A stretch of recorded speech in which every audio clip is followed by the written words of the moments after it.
ఇంకోటి చూసుకుంటే గర్భస్థ శిశువులు ఉక్కిరిబిక్కిరి.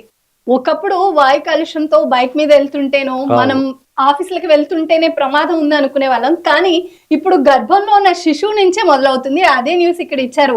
వాయు కాలుష్యంతో అనేక సమస్యలు, శ్వాసకోశ అవయవాల ఎదుగుదలపై ప్రభావం, నవజాత శిశువులపైన కాలుష్య కాటు. హైదరాబాద్ లో గత 5 ఏళ్లలో ఆస్తమాతో పడుతున్న పిల్లల సంఖ్య 20% పెరుగుదల, తక్కువ బరువుతో పుట్టేవారు 15% అధికం. కామినేని వైద్యురాలు కంచన్ పరిశోధన.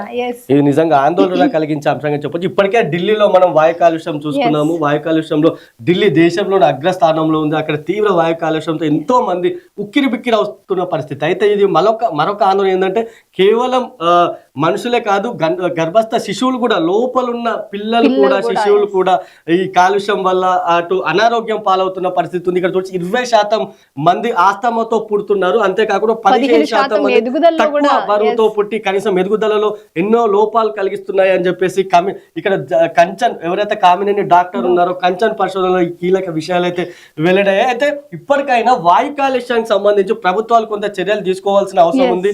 గతంలో బీఆర్ఎస్ ఉన్నప్పుడు కొంత హరితారం అంటూ కొన్ని అక్కడ చెట్లు నాటారు. ఇప్పుడు ప్రభుత్వం కూడా దాన్ని కొనసాగించి విరివిగా చెట్లు నాటి అయితే ఈ టౌన్స్ ఏవైతే మేజర్ సిటీస్ ఉంటాయో, సిటీస్ చుట్టుపక్కల ఉన్నటువంటి కొన్ని కంపెనీలు, కాలుష్యం కలిగించే కంపెనీలను అవుట్స్కట్స్ కు తరలించాలి. దానివల్ల కూడా కొంత అటు కాలుష్యం తగ్గే అవకాశం ఉంటుంది. అదేవిధంగా ట్రాఫిక్ నియంత్రణకు సంబంధించి కూడా పటిష్ట చర్యలు తీసుకోవాలి. వాయు కాలుష్యం కలిగించే వాహనాలు ఏవైతే ఉన్నాయో వాటన్నిటిపై కూడా చర్యలు తీసుకోవాల్సిన అవసరం ఉంది. ఎందుకంటే ఇప్పుడే దీన్ని అరికట్టకపోతే ముందు ఇది ఒక పెనుభూతంగా మారుతుంది వాయు కాలుష్యం. దాని వల్ల పుట్టే పిల్లలకు తీవ్ర అనారోగ్యంతో పుట్టే పరిస్థితులు కనిపిస్తున్నాయి.